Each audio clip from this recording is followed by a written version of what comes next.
Ya, selamat pagi Sobat Imun sekalian. Hari ini kita akan coba berbincang-bincang lebih lanjut mengenai salah satu alasan kenapa sekarang banyak sekali kondisi autoimun dan alergi.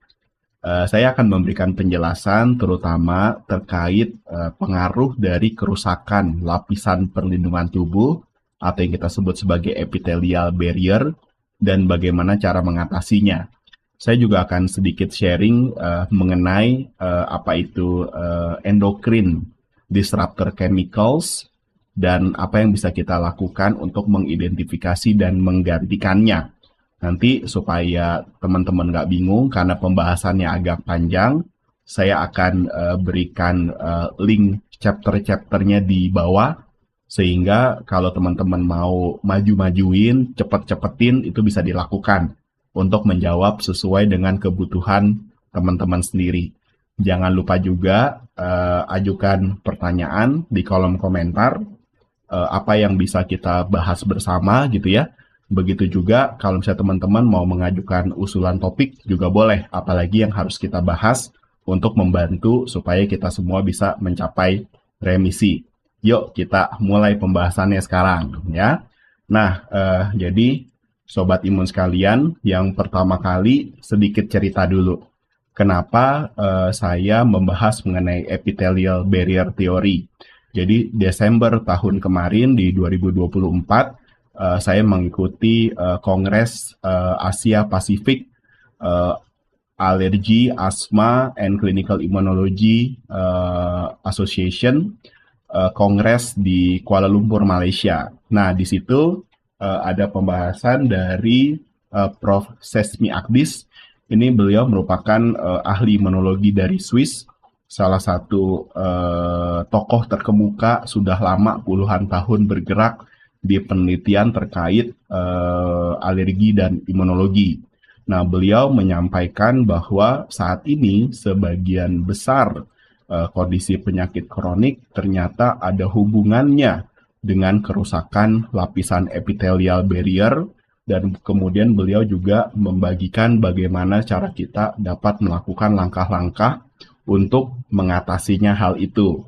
Nah, apa yang saya dapatkan dari kuliah Prof. Sesmi Akdis di Desember 2024, saat ini saya coba bagikan ke teman-teman sekalian. Tapi kalau misalnya teman-teman mau melanjutkan baca lebih lanjut, nanti saya akan link beberapa tulisan-tulisan beliau terkait epithelial barrier theory sehingga teman-teman bisa membaca langsung dari sumber aslinya, gitu ya.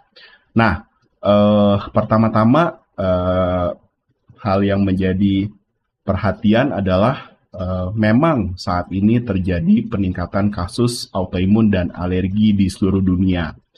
Yang pertama, dari tahun 2012 ya ke tahun 2024, ternyata terjadi peningkatan lebih dari 2 kali lipat kasus autoimun. Kalau sebelumnya di tahun 2012 hanya sekitar 4,8%, saat ini sudah mencapai kurang lebih 10% dari populasi dunia mengalami kondisi autoimun. Nah, ternyata lebih tinggi lagi adalah kasus alergi. Dari kurang lebih sekitar 30-40% populasi dunia ternyata mengalami permasalahan alergi. Mulai dari asma, rinitis, dermatitis atau radang kulit ya sampai ke alergi makanan ya, dan ini tentunya sangat mengkhawatirkan. Kenapa? Karena ternyata orang-orang yang mengalami alergi lebih berisiko mengalami autoimun. Demikian juga sebaliknya, orang-orang yang mengalami autoimun lebih mungkin mengalami kondisi alergi. Dan saat ini di praktek kami sebagai ahli imunologi, memang semakin banyak kami temukan orang-orang yang mengalami kombinasi autoimun dan juga alergi secara bersamaan. Tentunya hal ini menjadi sebuah permasalahan yang harus kita lakukan pencegahan bukan hanya dengan pengobatan, tapi bagaimana kita berupaya mengatur keseluruhan aspek kehidupan kita untuk mencapai remisi, dan juga salah satu strategi kunci bagaimana caranya mencegah supaya hal ini tidak muncul di dalam kehidupan kita, ya. Nah, sebelum kita membahas mengenai epithelial barrier theory atau mengenai lapisan perlindungan tubuh, pertama-tama kita harus mengerti dulu apa artinya itu jaringan epitel, karena hal ini akan sangat penting supaya teman-teman bisa paham pembahasan-pembahasan berikutnya. Lapisan epitel itu ternyata tidak hanya kita temukan di kulit saja. Epitel merupakan jaringan selapis tipis yang membatasi atau memagari ya batas-batas tubuh kita, mulai dari kulit, saluran cerna, pembuluh darah, saluran nafas, sampai ke kelenjar-kelenjar termasuk juga ginjal dan otak. Ternyata epitel selain sebagai lapisan perlindungan juga mempunyai fungsi yang penting lainnya. Yang pertama adalah untuk memfasilitasi terjadinya perpindahan gas ya, oksigen, karbon dioksida di saluran nafas. Memfasilitasi hati untuk dapat memetabolisme dan mensekresi zat-zat penting untuk proses pertahanan tubuh, termasuk juga untuk detoksifikasi. Selain itu, epitel juga mempunyai fungsi untuk mensekresi atau mengeluarkan hormon-hormon atau lapisan perlindungan tubuh yang penting seperti air mata, air liur, ya, begitu juga hormon di kelenjar tiroid, kelenjar pankreas, itu merupakan fungsi daripada sel-sel epitel atau lapisan perlindungan tubuh kita. Di saluran cerna, fungsinya ternyata lebih penting lagi. Epitel mempunyai peranan untuk membantu menyerap makanan ya ke dalam pembuluh darah yang letaknya ada di bawah epitel. Sehingga kalau saluran cerna epitel kitanya terganggu, maka proses pencernaan makanan dan penyerapan nutrisi tentu saja akan terganggu. Di ginjal, epitel akan mempunyai peranan penting untuk melakukan filtrasi, membantu tubuh mempertahankan cairan, tetapi juga sekaligus membuang racun-racun terlarut air yang tidak dibutuhkan tubuh. Makanya pada orang dengan gangguan fungsi ginjal, filtrasinya terganggu dan kemudian terjadi peningkatan dari racun di dalam tubuh dan dapat mengalami uremia dan koma. Jadi kita tahu di sini epitel ternyata ada di seluruh tubuh kita, bukan hanya di kulit saja, dan epitel mempunyai banyak fungsi tubuh. Sehingga lapisan epitel yang baik, yang utuh, yang berfungsi secara maksimal, merupakan kunci untuk sistem-sistem dalam tubuh kita dapat bekerja normal. Nah, Prof. Sesmi mengatakan bahwa kerusakan lapisan perlindungan epitel ini merupakan permasalahan yang menyebabkan banyak dari penyakit kronik di zaman modern. Pertama-tama yang terjadi adalah terjadi kerusakan daripada lapisan perlindungan epitel tubuh kita yang disebabkan oleh faktor-faktor dari luar ataupun pada beberapa orang memang ada yang punya kecenderungan genetik yang lebih lemah. Peradangan akibat kerusakan di epitel mengakibatkan terjadinya inflamasi kronik, mengakibatkan terjadinya kebocoran dari lapisan epitel tersebut. Sehingga lapisan epitel yang bocor menyebabkan mikrobiota yang harusnya berada di luar dan juga protein asing dan toksin yang harusnya berada di luar bisa masuk ke dalam tubuh kita, baik di saluran cerna, saluran nafas, kulit, maupun ke pembuluh darah ya. Nah, gangguan ini mengakibatkan terjadinya gangguan mikrobiota baik di saluran cerna, saluran nafas, di kulit, dan kehilangan biodiversitas yang mengakibatkan tubuh kita mudah dikolonisasi atau diinvasi oleh bakteri-bakteri, virus-virus, atau kuman-kuman yang sifatnya oportunistik, mengakibatkan kita lebih mudah terkena infeksi, sistem imun kita lebih lemah, dan mengakibatkan juga kita mudah mengalami kondisi yang kita sebut sebagai kanker. Terjadinya kerusakan-kerusakan ini kemudian mengakibatkan lapisan epitel kita lebih susah untuk sembuh. Ya, karena lapisan epitel yang lebih susah untuk sembuh, lebih mudah lagi terpapar sama faktor-faktor yang merusak, terus jadi lingkaran setan, makin lama makin terganggu. Nah, sederhananya bagaimana, Dok? Itu kelihatannya bahasa medis yang sulit sekali. Tolong disederhanakan. Baik, kita coba umpamakan ya, tubuh kita adalah rumah. Kita punya atap, ya, kita punya tembok, kita punya saluran-saluran seperti saluran air, saluran listrik, saluran pembuangan. Anggaplah itu adalah sama seperti kulit kita, sama seperti saluran cerna kita, sama seperti pembuluh darah kita, sama seperti saraf kita. Dalam hal ini adalah kabel-kabel kelistrikan.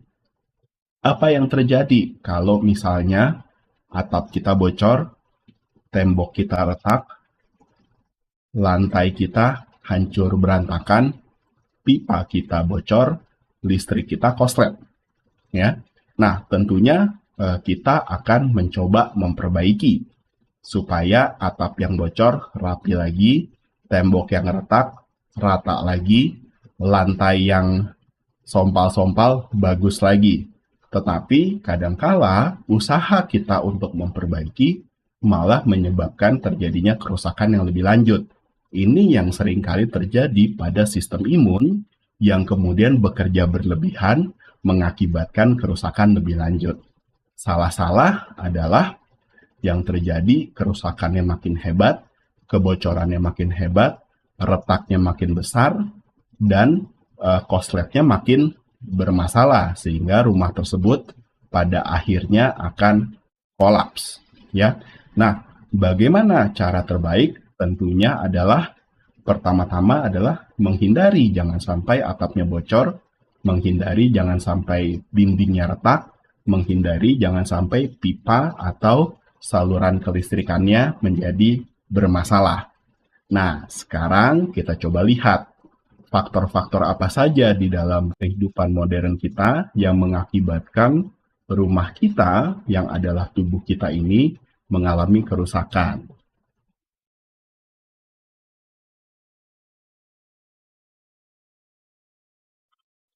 Oke, ya. Nah, jadi yang kerusakan yang terjadi di rumah kita itu ternyata saat ini dikaitkan sama banyak sekali permasalahan kronik di dunia modern. Penyakit-penyakit kronik mulai dari penyakit alergi seperti asma, dermatitis atopik, rinitis alergi, rhinosinusitis, ya, eosinophilic esophagitis, alergi makanan, alergi mata, ya, sampai mata kering. Begitu juga permasalahan autoimun seperti Hashimoto thyroiditis, penyakit Graves, osteoartritis, rheumatoid arthritis, multiple sclerosis, lupus, penyakit radang saluran cerna seperti penyakit celiak, Crohn's, begitu juga autoimun hepatitis. Dikaitkan juga dengan penyakit metabolik seperti obesitas, diabetes, sirosis hati, begitu juga permasalahan neuropsikiatrik seperti penyakit Alzheimer, Parkinson, depresi kronik, dan juga autisme. Semuanya ini diakibatkan dari kebocoran-kebocoran yang terjadi di lapisan epitel kita, saluran cerna, saluran nafas, kulit, yang kemudian mengakibatkan terjadinya peradangan di tempat jauh. Bahkan bisa sampai ke otak, bisa sampai ke sendi-sendi. Kalau di otak, mikroinflamasinya akan mengakibatkan degenerasi di otak. Alzheimer, Parkinson, demensia, ya, brain fog gitu kan. Sedangkan kalau misalnya di sendi-sendi akan mengakibatkan artritis, akan mengakibatkan osteoartritis, akan mengakibatkan osteoporosis, akan mengakibatkan kelemahan otot yang dipercepat, ya. Nah, jadi banyak sekali dan semakin lama semakin bertambah. Terakhir kali yang saya lihat dari literatur yang disampaikan oleh Prof. Sesmi, di situ dikatakan sudah mencapai 68 penyakit yang sudah ada buktinya bahwa itu terkait dengan kebocoran atau kerusakan di epitel. Sekali lagi nanti saya link literaturnya sehingga nanti teman-teman bisa baca sendiri. Nah, bahan-bahan apa aja sih dok? Bahan kimia dan polusi dan toksin yang dapat merusak perlindungan epitel kita. Jadi ternyata Sobat Imun sekalian saat ini banyak banget. Kadang-kadang saya juga bingung gimana caranya kita bisa mengatasi hal ini semua gitu ya. Tapi jangan stres dulu, kita pelajari dulu, kita ketahui dulu. Karena kalau kata Sun Tzu, mengetahui musuh itu sudah setengah dari peperangan kita menangkan. Ya, jadi apa aja sih? Ya, mulai dari asap rokok, ya, bakteri, kalau ada infeksi kronik, ya, alergen kalau orang-orang yang punya alergi, tungau, virus, terutama teman-teman yang terinfeksi berulang, kena COVID berulang, kena influenza berulang, kena Epstein-Barr virus, kena cytomegalovirus, itu sudah dikaitkan dengan multiple sclerosis. Jamur, kalau misalnya kita mempunyai mold, ya, terutama daerah-daerah yang lembab, itu yang kita bilang sebagai mold toxicity, karena jamur atau kapang sendiri itu dapat menghasilkan toksin atau menghasilkan racun, ya. Tapi banyak juga yang kita kena dari produk-produk sehari-hari ternyata. Mulai dari deterjen, dari laundry dan dishwasher. Ternyata deterjen dari kita mencuci, ya, mencuci piring, mencuci baju, itu tetap nempel di produknya, Sobat Imun sekalian.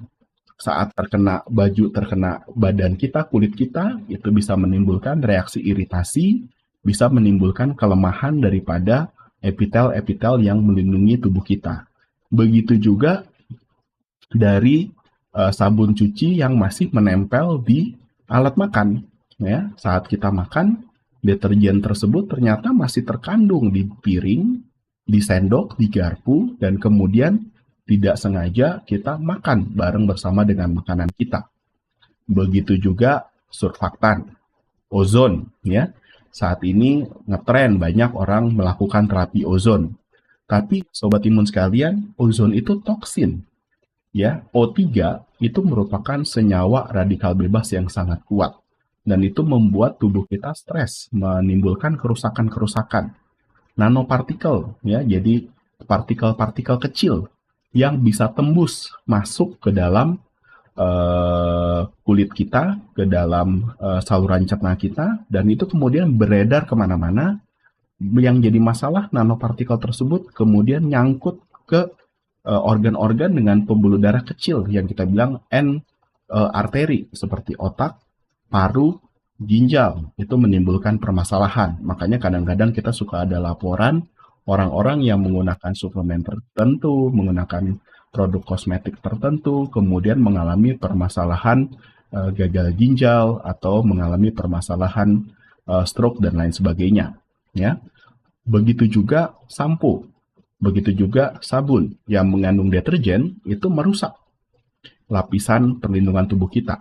Ya, kemudian jadi lingkaran setan. Lapisan perlindungannya dirusak, kemudian harus pakai pelembab. Kemudian kita rusak lagi, harus pakai pelembab lagi, harus pakai moisturizer lagi. Begitu juga produk-produk pembersih di rumah tangga.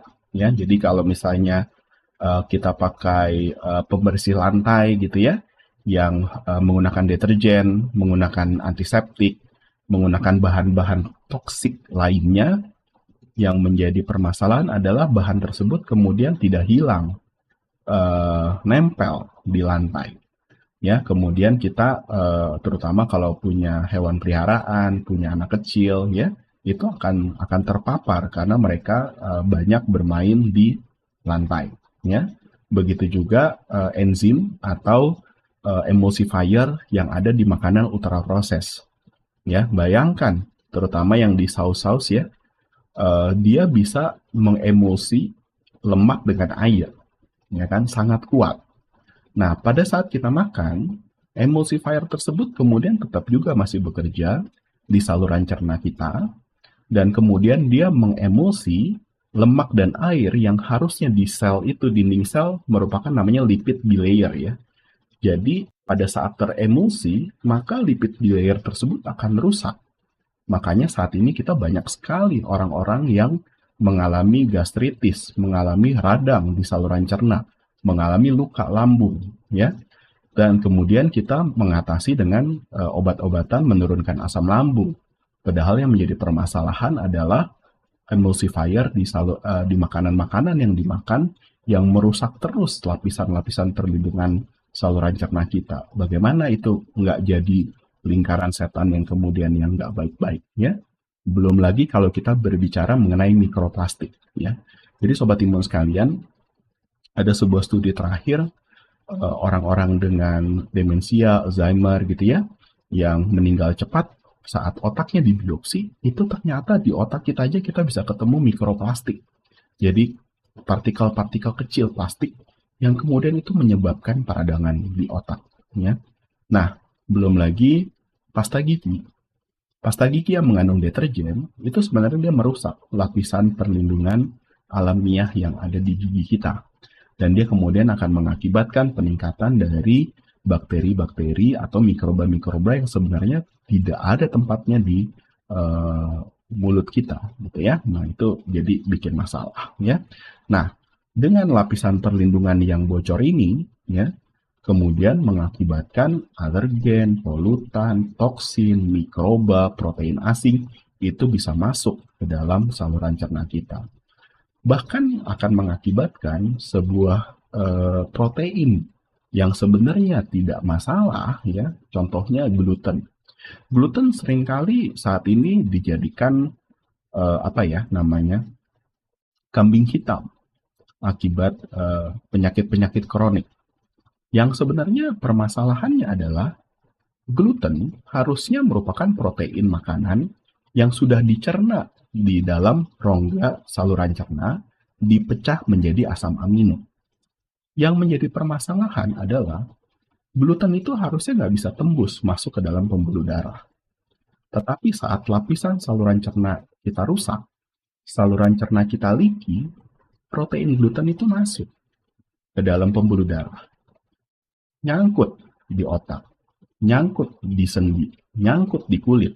Di situ dianggap benda asing. Ini ada apa? Kok ada protein gluten di situ? Dia nyangkut, diserang sama sistem imun tubuh kita, menimbulkan peradangan. Nah, ini yang membuat banyak orang-orang mengatakan gluten yang jadi masalah. Padahal sebenarnya bukan glutennya, tetapi hal-hal yang kita lakukan yang merusak lapisan perlindungan tubuh kita, yang kemudian mengakibatkan protein gluten itu bisa masuk sampai ke tempat-tempat yang seharusnya dia tidak ada di situ, gitu ya. Nah, di sini kita lihat saat ini ya, kulit ya diserang dengan polusi udara, diserang dengan pembersih tubuh, diserang dengan kosmetik-kosmetik atau deterjen yang merusak lapisan epitelial. Mulut dan saluran cerna kita dirusak dengan aditif, dirusak dengan surfaktan, dirusak dengan antigen-antigen dietary yang harusnya bisa dicerna dengan baik, tapi menjadi bermasalah karena lapisan epitelnya itu rusak. Sinus, saluran cerna, dan paru kita dirusak dengan alergen untuk orang-orang yang alergi, tapi dirusak juga dengan polusi udara. Apalagi kita tahu yang di Jabodetabek, ya, kemudian yang di kota-kota yang banyak pertambangan seperti di Samarinda, ya, ada tambang batu bara. Kemudian juga seperti di Bangka, ya, ada tambang timah, ya, banyak sekali muncul permasalahan karena kerusakan-kerusakan daripada lapisan epitel ini, ya. Oke. Nah, terus bagaimana dong caranya kita mengatasi permasalahan yang wah gimana dok caranya kita bisa kabur dari serangan-serangan bahan-bahan kimia, polusi dan toksin yang ada di dalam kehidupan sehari-hari kita. Kan nggak mungkin kita kemudian harus tinggalnya di kutub utara atau di kutub selatan untuk menghindari dari permasalahan di zaman modern, ya. Bahkan proses Mi Akdis yang tinggalnya di Switzerland saja itu merupakan permasalahan besar di negaranya, ya. Apalagi dengan negara berkembang seperti kita di Indonesia. Jangan khawatir, kita jalani dulu, ya. Kita sudah tahu sekarang musuhnya apa. Nah, sekarang bagaimana caranya kita merapikan kehidupan kita, bagaimana cara kita mengaturnya. Nah, nanti di channel YouTube dokterimun.id kita sambil belajar bareng-bareng satu persatu bahan-bahannya akan kita bahas. Sudah ada beberapa yang kita bahas di video-video sebelumnya.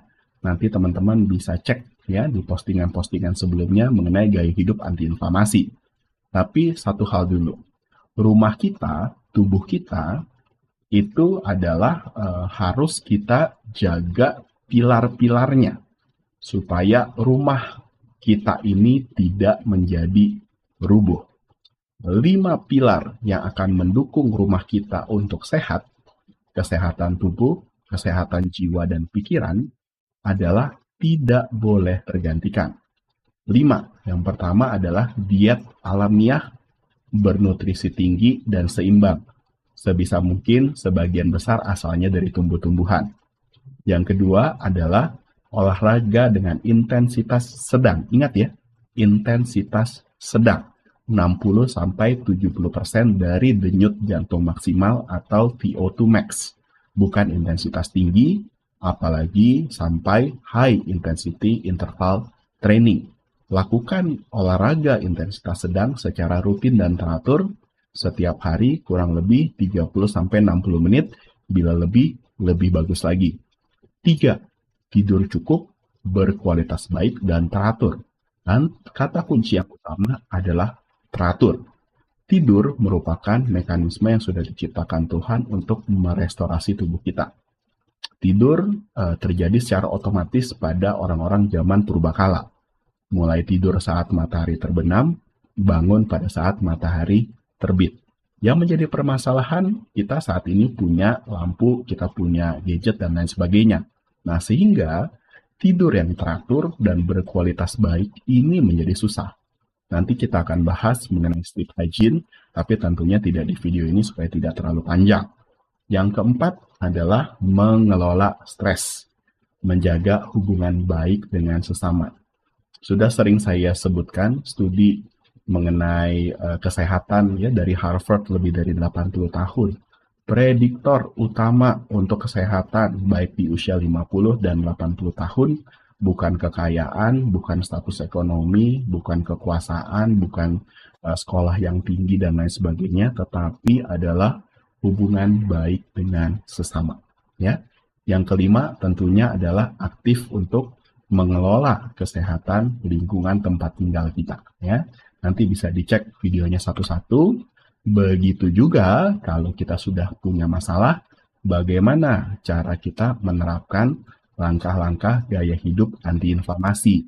Saat ini saya sudah selesai membahas mengenai diet, ya, diet rendah inflamasi, tinggi nutrisi esensial. Teman-teman bisa cek video-videonya sudah kita post. Berikutnya kita akan bahas lebih lanjut di video-video mendatang mengenai bagaimana menjaga kesehatan dan keutuhan mikrobiom, bagaimana caranya kita mengendalikan infeksi kronik dan imunodefisiensi, bagaimana caranya kita mengendalikan stres dan juga inflamasi kronik, dan bagaimana eliminasi toksin. Nah, eliminasi toksin ini akan kita bahas di video ini. Supaya teman-teman tahu, ada 2 toksin utama dalam kehidupan modern kita. Satu yang merusak epitel, ya, yang akan kita bahas. Yang kedua adalah yang merusak sistem hormon, atau kita sebut sebagai endocrine disrupting chemicals. Nah, ini kita bahas supaya langsung bisa kita terapkan pada saat ini. Nah, bahan-bahan kimia pengganggu epitel, di sini kita sebutkan 7, walaupun nanti teman-teman bisa baca lebih lanjut daftar lebih lengkapnya. Tapi di sini saya berikan beberapa contoh yang paling merusak, tapi juga yang istilahnya aman dalam konsentrasi kecil, tetapi tidak aman dalam konsentrasi besar. Ya, yang pertama polisorbat 20 dan polisorbat 80. Ini adalah emulsifier makanan, sangat kuat. Dia bisa menjaga saus itu stabil dalam jangka waktu panjang, tidak menggumpal, tidak pecah gitu ya. Tapi ternyata merusak lapisan-lapisan epitel usus, menyebabkan disbiosis, menyebabkan peradangan. Strategi mengatasinya bagaimana? Sederhana. Batasi, kalau bisa hindari konsumsi makanan yang mengandung emulsifier. Pilih makanan alamiah dan minimal proses. Hindari terutama adalah ultra processed food. Yang kontroversi, monosodium glutamate atau MSG. Ada banyak sekarang influencer-influencer makanan mengatakan MSG aman, MSG itu ada di dalam produk-produk makanan alamiah kok, jadi pasti MSG itu aman. Setuju, MSG itu alamiah karena kita bisa temukan di konbu, kita bisa temukan di daging, kita bisa temukan juga di berbagai produk makanan alamiah yang rasanya gurih. Tetapi yang menjadi permasalahan adalah konsentrasi tinggi, ya. Jadi segala sesuatu yang berlebihan tentunya tidak baik. Yang menjadi permasalahan dari MSG dalam bentuk konsentrat adalah MSG itu adalah monosodium glutamat adalah neurotransmitter. Pada saat kita ngeblok semua neurotransmitter di saluran cerna kita dengan MSG, maka dia itu menghalangi proses koordinasi daripada epitel usus. Dia ngeblok, ya, dan bloknya itu memicu peradangan. Jadi strateginya bagaimana? Kurangi konsumsi makanan, kalau bisa hindari yang mengandung MSG tambahan. Ya, kalau dia secara natural memang ada MSG-nya, nggak ada masalah. Yang menjadi permasalahan adalah MSG tambahan. Ya, terus saya tetap mau makanan itu gurih, saya tetap mau makanan itu enak. Kita punya banyak bahan herbal, kita punya banyak rempah-rempah, ya, yang dapat membantu supaya makanan tetap enak tanpa harus menggunakan MSG yang berlebihan. Ya. Nah, kemudian yang bermasalah lagi adalah mikroplastik. Nah, udah jelas banyak yang membahas mengenai mikroplastik ya. Sangat berbahaya, merusak lapisan fisiknya. Ya, jadi mikroplastik itu sangat jahat. Ya, dia itu tajam. Nah, jadi dia pada saat dia masuk, dia nembus, dia merusak secara fisikal, bukan secara chemical. Ya, pada saat dia masuk, dia merusak secara fisikal, dia nembus, dia nyangkut di end organ seperti di otak, di paru, di ginjal, dan kemudian di situ dia mengakibatkan terjadinya respons imun, mengakibatkan terjadinya peradangan di situ dengan berbagai macam dampak jangka panjangnya. Bagaimana cara mengatasinya strateginya? Tentunya adalah mengurangi penggunaan plastik. Tapi masalahnya kita memang tidak bisa menghindari di zaman modern ini, susah sekali, ya kan? Karena sumbernya dari mana-mana.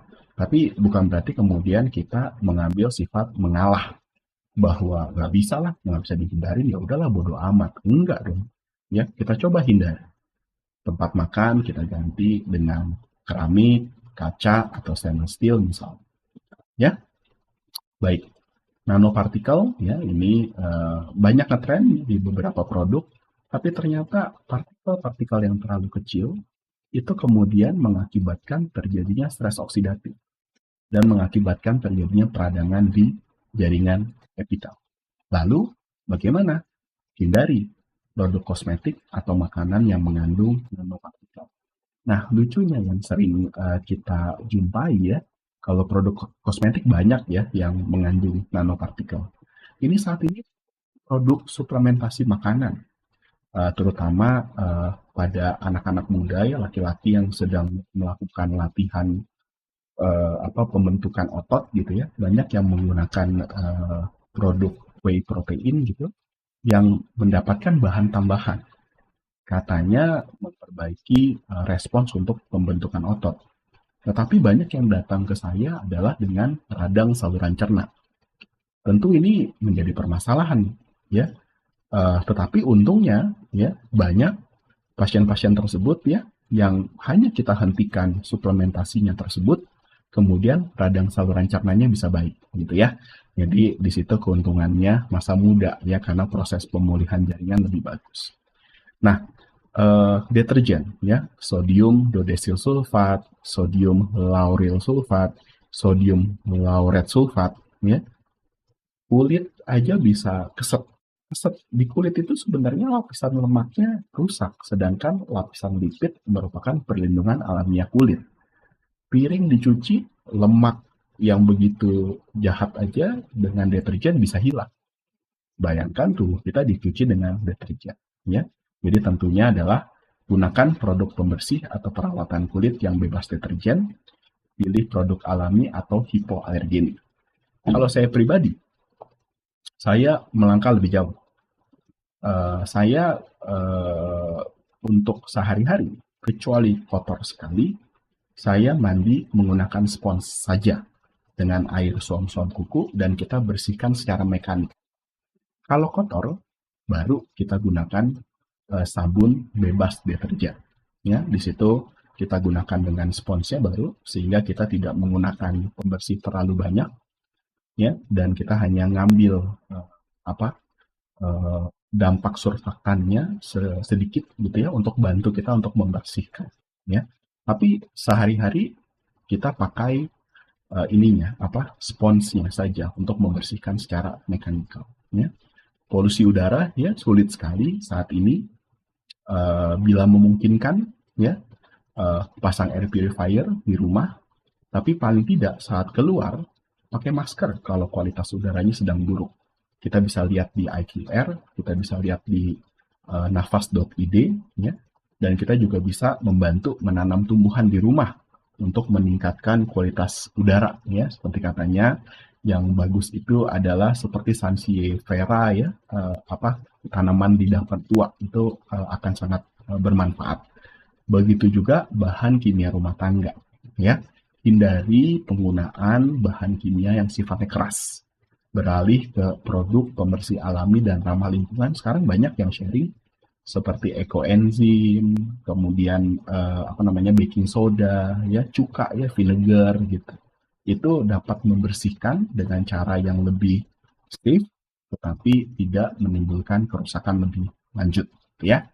Nah, kalau saya di rumah, saya menggunakan robot pel, ya, robot pel tanpa menggunakan pembersihnya. Jadi kita bersihkan secara mekaniknya saja, ya. Kalau misalnya memang memungkinkan, ya. Oke.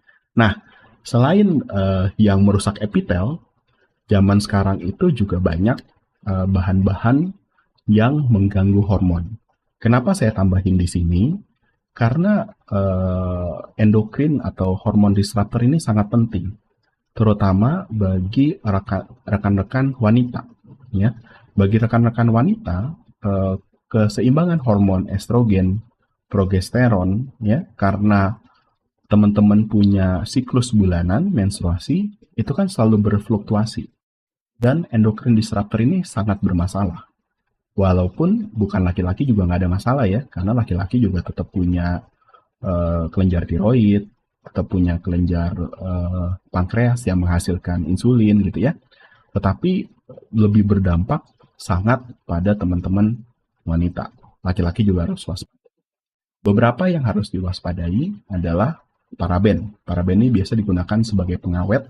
Ini dapat mengganggu keseimbangan hormon estrogen. Risikonya kanker payudara, gangguan reproduksi. Banyak ditemukan sebagai pengawet di kosmetik, pelembab, krim anti penuaan, dan produk perawatan tubuh. Harus hati-hati. Ya. Ftalat. Nah, ftalat ini penting. Ini karena mengganggu penurunan kualitas sperma dan gangguan ovulasi. Ini ada banyak beberapa pasienku yang saat kita alihkan produk-produk perawatannya untuk menjadi yang bebas ftalat, ya, ini dari yang infertilitas kemudian bisa hamil, ya. Ini banyak didapatkan di mana? Cat kuku, wewangian sintetik, plastik, mainan anak dan kemasan makanan itu harus hati-hati. Ya. BPA juga sama begitu, ya. Nggak subur, nggak bisa hamil, punya masalah terus, sering keguguran, gitu ya. Kita minta ganti botol plastiknya dengan botol stainless steel dengan kaca gitu ya, ternyata bisa hamil ya. Ini sering ditemukan. Yang harus hati-hati, selain peralatan makan plastik, ternyata kemasan makanan kaleng. Jadi aluminium itu kalengnya ya itu dilapisi sama plastik di dalam supaya dia tidak teroksidasi oleh bahan makanan. Nah, harus hati-hati sekali juga, lebih-lebih lagi adalah kalau bahan makanannya itu sifatnya asam, ya seperti saus tomat misalnya. Di kalengan udah BPA, kalau lapisannya rusak, maka aluminium dari kaleng itu pun juga bisa bocor karena aluminium akan sangat bereaksi terhadap makanan asam. Ini harus hati-hati sekali. Ya, triklosan, ya, antiseptik di Eropa sudah dilarang untuk penggunaan pada produk perawatan sehari-hari. Kita saat ini masih banyak mendapatkan di sabun antibakteri, deodoran, bahkan pasta gigi. Ya, ini sangat bermasalah, mengakibatkan gangguan hormon tiroid, resistensi antibiotik, dan juga risiko keguguran. Oxybenzone, ya, ini banyak digunakan di tabir surya, lip balm, dan juga cat kuku. Ya. Hindari, ya, terutama kalau ibu hamil. Ini ada risiko untuk terjadinya toksisitas. Ya. Logam berat, ya, merkuri, ini banyak ditemukan pada lipstik, produk pencerah kulit ilegal. Ya, jadi teman-teman harus hati-hati. Kalau kosmetik harus yang ada izinnya, harus ada BPOM-nya, harus ada labelnya, ya, karena itu dapat mengakibatkan terjadinya toksisitas reproduksi, kerusakan sistem saraf, dan juga kanker. Ya, tentunya banyak kasusnya. Jadi teman-teman harus hati-hati. Ya. Wewangian sintetik, parfum. Ya. Nah, ini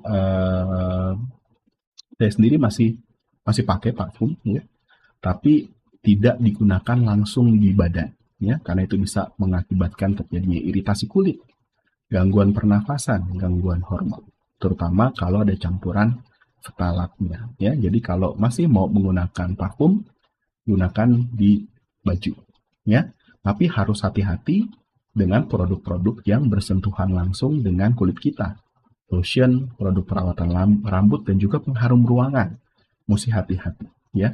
Itu karena langsung masuk, ya. Nah, yang selanjutnya adalah anti lengket atau kita sebut sebagai PFAS, ya. Ada banyak beberapa mereknya, ya. Tentunya teman-teman tahu merek-merek alat masak anti lengket. Selain itu juga banyak di kemasan tahan air, ya. Dan yang harus hati-hati juga di pelapis tekstil, ya, terutama tekstil yang sifatnya tahan air. Ya. Ini bisa mengakibatkan obesitas. Jadi nggak heran kalau sekarang obesitas itu meningkat. Salah satunya disebabkan oleh karena si harmful chemicals ini. Salah satunya adalah si PFAS, ya. Saya takut salah sebut merek. Jadi makanya nyebutnya agak susah.